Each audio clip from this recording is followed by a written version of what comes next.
In the late 1950s, the National Football League stood as the premier professional football league in the United States, with a solid fan base, established teams, and little competition. However, as the popularity of football grew, many cities and investors who wanted to bring professional football to their regions found themselves shut out by the NFL's expansion strategy. This unmet demand led to the formation of the American Football League in 1959, a rival league that not only offered opportunities for new players and markets, but also challenged the NFL's monopoly over professional football. The AFL was created with a vision for a more exciting, dynamic, and accessible style of play and quickly established itself as a serious competitor. From its inception, the league faced skepticism and financial challenges, yet it persisted, introducing a new brand of football that captivated audiences and transformed the sport. The AFL's innovations in broadcasting, player recruitment, and game rules brought a fresh perspective to professional football, which ultimately pressured the NFL to evolve. In 1966, after years of competition, the two leagues reached a merger agreement, leading to the creation of a unified professional football league that would culminate each season with a new blockbuster event, the Super Bowl. The AFL's journey from a fledgling rival league to an integral part of the modern NFL reveals how its bold vision reshaped the landscape of American football. The origins of the American Football League lie in the NFL's refusal to expand and the vision of a determined group of investors, collectively known as the Foolish Club. Among these ambitious figures was Lamar Hunt, a Texas oil magnate and lifelong football fan who saw the potential for more professional teams to cater to the growing popularity of the sport. In 1959, Hunt approached the NFL with a proposal to bring a team to Dallas, Texas, but the league rejected his request. This decision reflected the NFL's cautious approach to expansion, as it focused on established markets and limited the number of new franchises. Undeterred by this rejection, Hunt envisioned a separate league that would cater to cities and investors overlooked by the NFL. In August 1959, Hunt assembled a group of wealthy businessmen who shared his vision and willingness to challenge the NFL. The members of the Foolish Club, a nickname they adopted in reference to their high-stakes gamble, included owners from various regions, including Bud Adams in Houston, Bob Howsam in Denver, Baron Hilton in Los Angeles, and Harry Wismer in New York. Together, these entrepreneurs founded the American Football League, setting out to establish an 8-team league that would rival the NFL.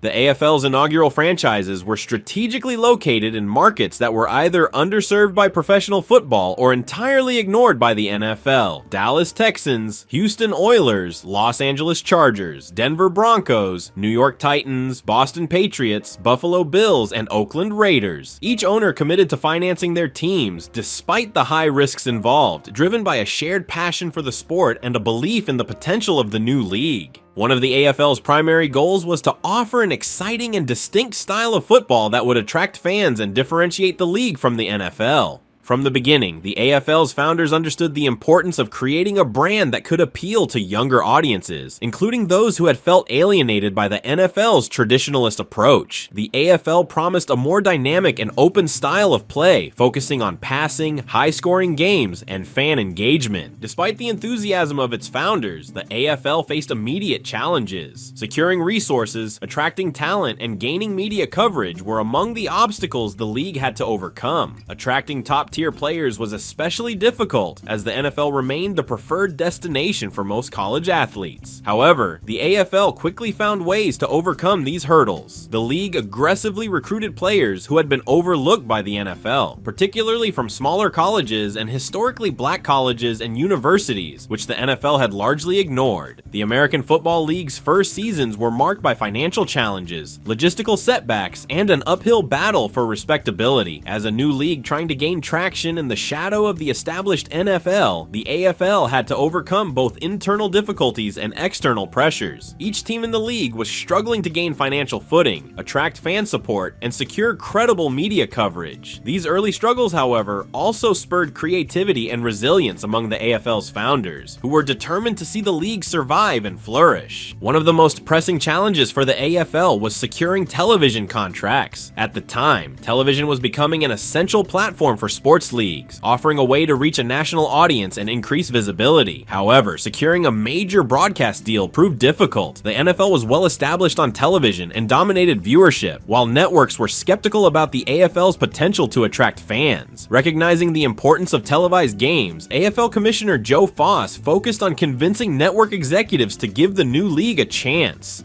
In 1960, the AFL managed to secure a breakthrough deal with ABC, which agreed to broadcast games nationally. This deal was instrumental in keeping the league afloat as it provided a steady revenue stream and brought AFL games into homes across America, helping to build a fan base that could rival the NFL's.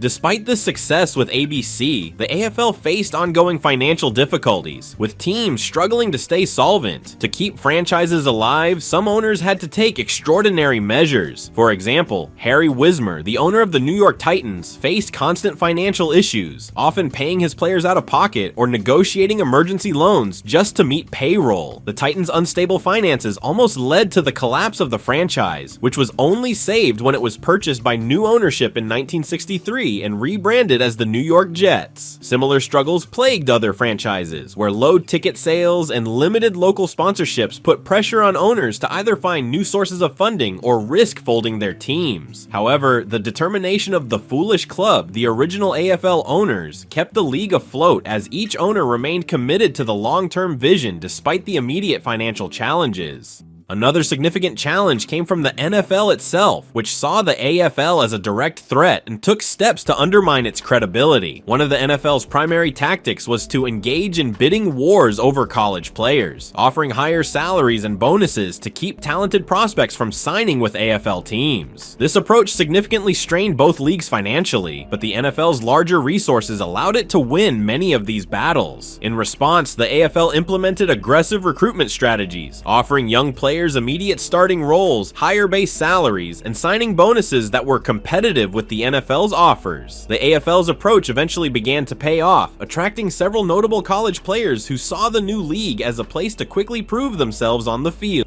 To survive its early years, the AFL also employed innovative marketing and promotional tactics. Recognizing that the league needed to differentiate itself from the more conservative NFL, AFL teams embraced colorful uniforms, eye-catching logos, and stadium entertainment that engaged fans. These efforts helped create a unique game day atmosphere that appealed to younger audiences and fans who were looking for a fresh alternative to the traditional NFL experience. The AFL's teams also worked to build connections with local communities, hosting meet and greet events with players, fan appreciation days, and charity events that brought fans closer to the teams. These efforts, while small scale compared to today's promotional standards, helped foster a loyal fan base in each AFL city.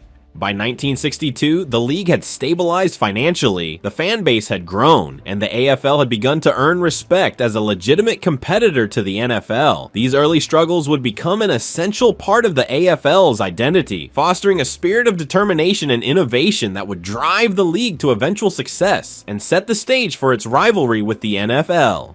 One of the AFL's most significant contributions was its approach to gameplay, which emphasized excitement, high scoring, and a focus on the passing game. Unlike the NFL's more conservative, ground-focused style, the AFL encouraged its teams to embrace a pass-heavy offense. This strategy created faster, more thrilling games and showcased the skills of quarterbacks, receivers, and defensive backs in a way that fans found captivating. The AFL's use of wider hash marks increased the effectiveness of passing plays, making it easier to create space on the field and allowing for more creative offensive strategies. This offensive dynamism appealed to a younger generation of fans who were drawn to the AFL's fast-paced, open style, which contrasted sharply with the more methodical NFL. Another groundbreaking innovation was the AFL's recruitment and inclusion of black players. At the time, the NFL was still conservative in its hiring practices, with an unofficial cap on the number of black players on each team. In contrast, the AFL recruited actively from historically black colleges and universities, opening doors for players who had been overlooked by the NFL. The AFL's inclusive approach to talent scouting resulted in a league that featured some of the most skilled black athletes of the era. In addition to its gameplay and recruitment strategies, strategies, the AFL revolutionized the way professional football was broadcast and marketed. The league was one of the first to recognize the power of television as a tool to reach new audiences and build a national fan base. The AFL's games were distinct in their televised presentation. The league experimented with broadcasting techniques such as placing microphones closer to the field, capturing the energy and physicality of the game in a way that made viewers feel more connected to the action. ABC's broadcasts often featured close-ups, sideline interviews, and commentary that were geared toward making the viewing experience more engaging and intimate. This approach helped popularize televised football and set the standard for how football games were presented to audiences nationwide. By the mid-1960s, the American Football League had not only survived its rocky beginnings, but had also begun to thrive, establishing itself as a legitimate competitor to the NFL. The league's growing reputation was due in large part to the emergence of top-tier talent, both among players and coaches, and the increasing competitiveness of its teams. As the AFL matured, it became clear that it could not only compete with the NFL in terms of popularity, but could also deliver a product on par with its rival. The rise of notable AFL players, along with landmark team achievements, helped to elevate the league's profile, attracting a broader audience and further solidifying its status in professional football. One of the most significant factors behind the AFL's growing credibility was the emergence of star players who captivated fans and demonstrated that AFL talent was as skilled as any in the NFL. One of the most famous players was Joe Namath, the charismatic quarterback for the New York Jets. Known for his bold personality and on-field prowess, Namath became the face of the AFL, symbolizing the league's youthful energy and confidence. When the Jets signed Namath out of the University of Alabama in 1965, they made headlines by offering him an unprecedented $427,000 contract, the highest in professional football at the time. This signing was a turning point, showcasing the AFL's commitment to attracting top talent and willingness to compete financially with the NFL. Other players, such as Lance Alworth of the San Diego Chargers, Len Dawson of the Kansas City Chiefs, and George Blanda of the Houston Oilers, also became stars in the AFL, contributing to the league's rising status. Alworth, a wide receiver known for his speed and athleticism, was a game changer, setting records and becoming one of the most reliable deep threats in the league. Dawson, a quarterback with an impressive passing accuracy, led the Chiefs with skill and composure, helping the team to become a dominant force in the AFL. Blanda, one of the league's most versatile players, became a symbol of the AFL's commitment to resilience and competition, continuing to play well into his 40s as both a quarterback and place kicker. These players not only drew fans to stadiums, but also challenged the notion that the NFL was home to the best football talent, proving that the AFL could produce stars of equal caliber.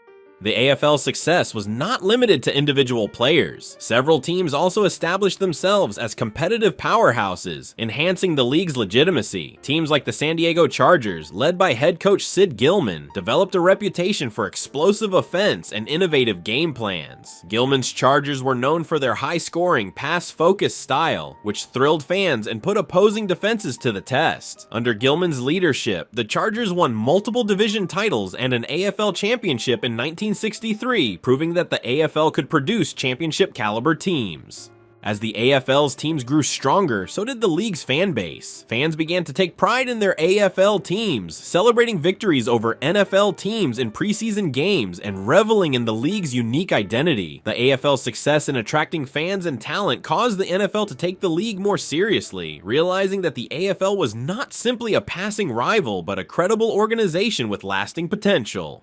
This shift in perception led to more intense competition between the two leagues, which became apparent in the high-profile bidding wars over college players, as the AFL and NFL scrambled to sign top prospects. The signing of Namath and the development of other AFL stars marked a new phase in the AFL-NFL rivalry, one that would shape the future of professional football. Ultimately, the AFL's rise in talent and competitiveness set the stage for its merger with the NFL. As more fans came to recognize the skill and entertainment value the AFL offered, the league's viewership and ticket sales increased, and it became harder for the NFL to dismiss it as a minor competitor. The AFL's top players not only became celebrated stars, but also helped to prove that the league had achieved parity with the NFL. By 1966, when discussions of a merger began, the AFL had successfully established established itself as a legitimate and competitive league, setting the stage for the eventual unification of professional football. By the mid-1960s, the escalating bidding war between the AFL and NFL had driven player salaries to unprecedented levels, putting financial pressure on both leagues. The battle for talent became increasingly unsustainable, and owners on both sides began to recognize that continued rivalry could destabilize professional football. In 1966, a new phase in American football history began as leaders from both leagues agreed to discuss a merger that would unify the AFL and NFL under a single banner. This merger agreement not only transformed professional football, but also led to the creation of one of the most iconic events in sports, the Super Bowl.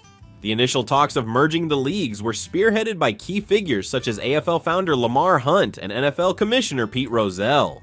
Recognizing the value of ending their costly rivalry, Hunt and Rozelle sought a solution that would allow both leagues to maintain their unique identities while joining forces to create a more powerful and financially sustainable professional football organization. In June 1966, the two sides reached a historic merger agreement, establishing terms that would gradually integrate the leagues over the next few years. This agreement allowed both leagues to maintain separate schedules until 1970, when a full merger would officially combine all teams under the NFL umbrella.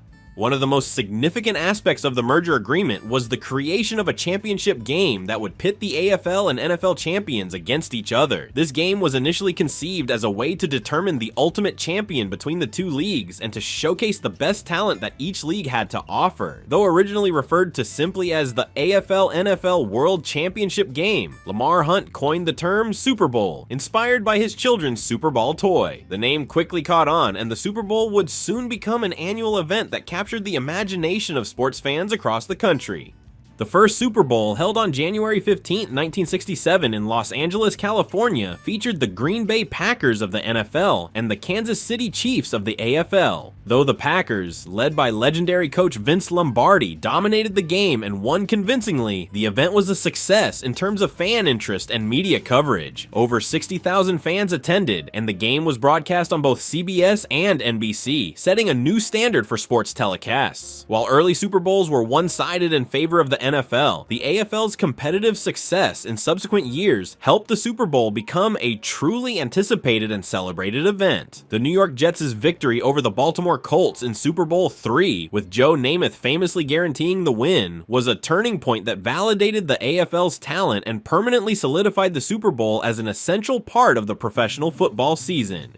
As part of the merger, both leagues agreed to restructure into two conferences under the NFL: the American Football Conference, which housed the former AFL teams, and the National Football Conference, which included the NFL teams. This alignment not only maintained the unique identities of the AFL and NFL, but also established a system that created competitive balance and introduced new rivalries. The AFC and NFC format has continued to define the NFL to this day, with each conference sending its champion to compete in the Super Bowl. The merger also brought about changes to the NFL's governance and structure. Pete Rozelle, who had served as NFL commissioner since 1960, was appointed as the commissioner of the newly unified league, solidifying his role as one of the most influential figures in the history of professional football. Rozelle's leadership during this transition was instrumental in guiding the league through the challenges of unification, such as aligning rules, setting financial policies, and managing the reorganization of teams. His vision for a league that could appeal to a national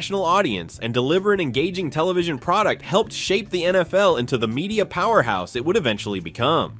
Beyond the creation of the Super Bowl, the merger led to a unified player draft, eliminating the costly bidding wars that had previously inflated salaries. A single draft enabled the NFL to manage player recruitment more efficiently and provided smaller market teams with a better opportunity to acquire top talent. The merger also led to revenue-sharing agreements between teams, which helped level the playing field and ensured that teams in smaller markets could compete financially with teams in larger cities. These structural changes, along with the Super Bowl's growing popularity, created a more stable and equitable professional football landscape. The success of the merger and the Super Bowl ultimately solidified the NFL's status as the preeminent professional sports league in the United States. What had started as a rivalry between two leagues evolved into a unified powerhouse that captivated the American public and influenced the development of sports culture and entertainment. The AFL-NFL merger is often viewed as one of the most successful mergers in sports history, setting a precedent for future leagues and demonstrating the benefits of consolidation in the face of intense competition.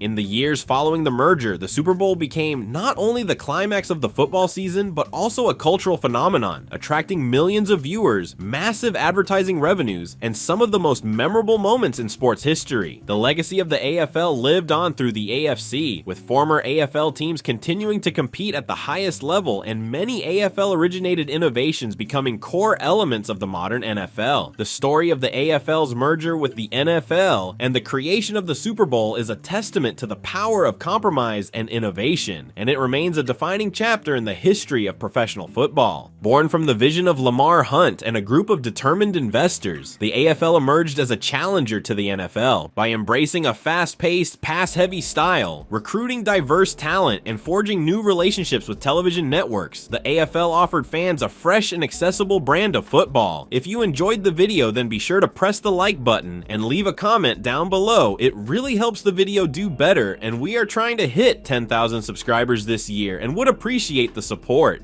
Thank you for watching.